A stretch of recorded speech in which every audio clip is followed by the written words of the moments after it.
Ndërkohë pas kryeministrit Edi Rama ka reaguar gjithashtu edhe presidenti i Republikës Bajram Begaj pas ndarjes nga jeta të Papa Franceskut. Kreu i shtetit ka shkruar se do të ruaj në kujtes takimet me Papa Franceskun.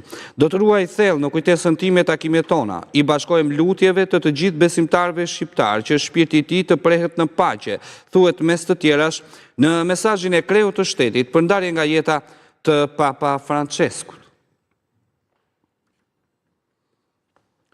Një mesazh lam të umile nga qelia ka dhënë dhe presidenti i Partisë së Lirisë, Ilir Meta, i cili shprehet se Papa do të mbahet mend për udhëheqjen vizionare të Kishës Katolike dhe të njerëzimit. Thellësisht i pikëlluar nga lajmi për ndarjen nga jeta të shenjtërisë së tij, Papa Francesku, i cili do të kujtohet për herë me mirënjohje për udhëheqjen vizionare të Kishës Katolike dhe të njerëzimit në rrugën e paqes, dashurisë, solidaritetit, humanizmit, bashkëpunimit, dialogut dhe vëllazërimit, shkruan Meta.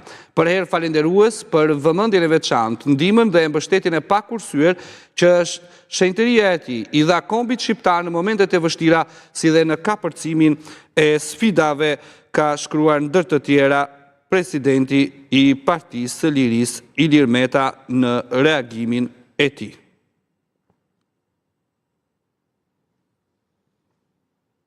Ndërkohë edhe kreu i koalicionit Euroatlantik Lulzim Basha ka reaguar në rrjetin social Facebook pas ndarjes nga jeta të Atit të Shenjtë. Me dhimbje të thellë mësova lajmin e ndarjes nga jeta të Atit të Shenjtë, Papa Franceskut, një udhëheqës shpirtëror i përulur, simboli i dashurisë, paqes dhe përkushtimit ndaj më të varfërve, shkruan Basha. Papa Francesku ishte një zë i fuqishëm për kujdesin ndaj të harruarve dhe të braktisurve, një dritë shprese për të gjithë njerëzimin. Me thjeshtësinë e tij, ai frymëzoi miliona besimtar dhe jo vetëm, duke predikuar vlera universale të mëshirës, faljes dhe bashkëjetesës mes popujve. Një vend të posaçëm pati në zemrën e tij Shqipëria dhe shqiptarët, që do ta kujtojnë gjithmonë me mirënjohje vizitën e tij historike më 21 shtator të vitit 2014, shkruan Basha.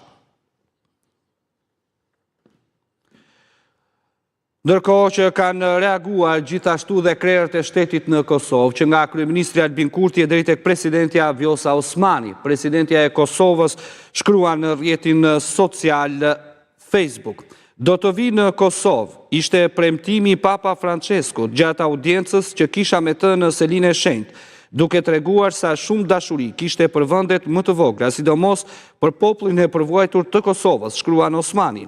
Këtë vizit fatkeqësisht nuk arriti ta realizoj, sepse shenjtëria e tij, Papa Francesku, kaloi në amshim, por do të kujtohet si një udhëheqës shpirtëror që me përulësinë, mençurinë dhe dashurinë e tij të pakufishme i dha botës një shembull të rrallë njerëzie dhe shërbimi.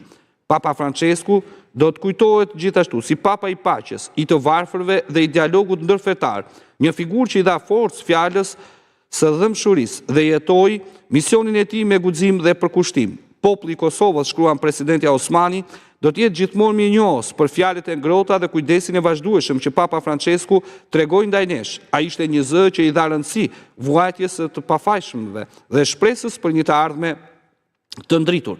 Në emër të qytetarëve të Kosovës shpreh ngushëllimet më të sinqerta për këtë humbje të madhe për Kishën Katolike dhe mbar njerëzimin, thuhet në mesazhin e ngushëllimit dhe reagimit të presidentes Kosovës Vjosa Osmani.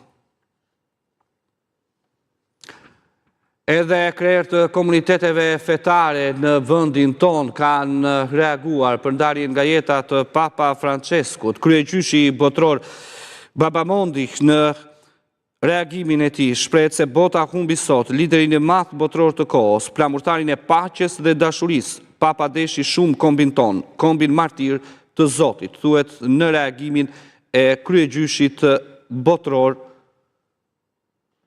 Babamondi, ndërkohë që kanë reaguar edhe drejtues të tjerë të komuniteteve fetare në vend, padyshim pothuajse e gjithë klasa politike, drejtuesit e lartë të shtetit shqiptar në reagimet ngushëlluese pas ndarjes nga jeta në moshën 88 vjeçare të Papa Franceskut, i dyti pap që ka vizituar Shqipërinë pas vitit 90, kujtojmë vizitën e parë të Papa Gjon Pali II, që puthit tokën shqiptare në vizitën e tij të parë dhe vizita në 2014 e Papa Franceskut, një vizitë historike, e para vizitë pas zgjedhjes së tij në 2013 në krye të Vatikanit dhe vizitoi vendin tonë. Është një vizitë historike, ku në vizitën e vitit 2014 e para si papë në Evropë, Papa Francesku emëroi dhe kardinalin e parë shqiptar në histori,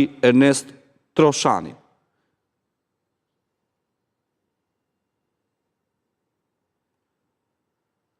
Kujtojmë që 11 vite më parë, Papa Francesku pranoi ftesën e autoriteteve shqiptare dhe të Kishës Katolike për të vizituar Shqipërinë me synimin për të përforcuar besimin e komunitetit katolik dhe për të inkurajuar dialogun ndërfetar në një vend me shumicë muslimane.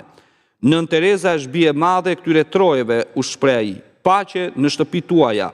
Ishte lutja në meshën që Papa Francesku mbajti në Tiranë më 21 shtator të vitit 2014. Në vizitën e tij të parë në Evropë, nga sheshi Nën Tereza, mes të tjerash, Papa në meshën e tij u shpreh: "Erdha për t'ju inkurajuar që të rritet shpresa brenda dhe mes jush. Uroj që Shqiponja që keni në flamurin tuaj të mbajë gjithmonë shpresën te Zoti, që nuk zgënjen dhe që ndron pranë në momente të vështira." Kujtojmë që si rrallëherë me qindra dhe mijëra besimtar të krishterë musliman në vitin 2014 kishin mbushur bulevardin qendror të Tiranës për të pritur Papa Franceskun. Këto janë pamjet i hipur në makinën e hapur të sjellë nga Vatikani. Ai përshkroi gjithë bulevardin e Tiranës, duke përshëndetur të gjithë besimtarët, jo vetëm nga Shqipëria, por që kishin britur në vendin tonë për vizitën historike të Papa Franceskut edhe nga Kosova, Malizi, Italia, Zvicra e deri nga Shtetet e Bashkuara të Amerikës. Kujtojmë që Papa Francesku erdhi në Shqipëri, kujtojmë që Papa Francesku erdhi në Shqipëri në vitin 2014, 21 vite pas vizitës historike të një pape ku për herë të parë, më 25 prill të vitit 1993, Papa Gjon Pali II shkeli tokën shqiptare dhe rivendosi hierarkinë e Kishës Katolike të dalë nga vitet e tmerrshme dhe të persekutimit ateisto-komunist.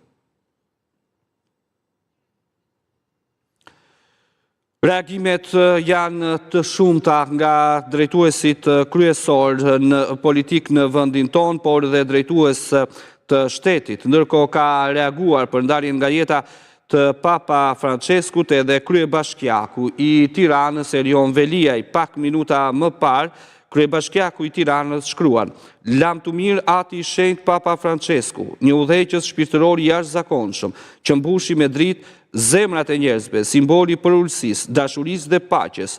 Ai ishte një mik i madh i Shqipërisë dhe i shqiptarëve dhe do të kujtohet me nderim për mesazhet e tij të mëshirës, për kushtimin ndaj të varfërve dhe për ndihmën që dha në afrimin mes njerëzve dhe feve. Ngushëllimet sinqerta Kishës Katolike dhe gjithë besimtarëve shqiptar për këtë humbje të madhe", shkruan ndër të tjera kryebashkiaku i Tiranës Erion Veliaj.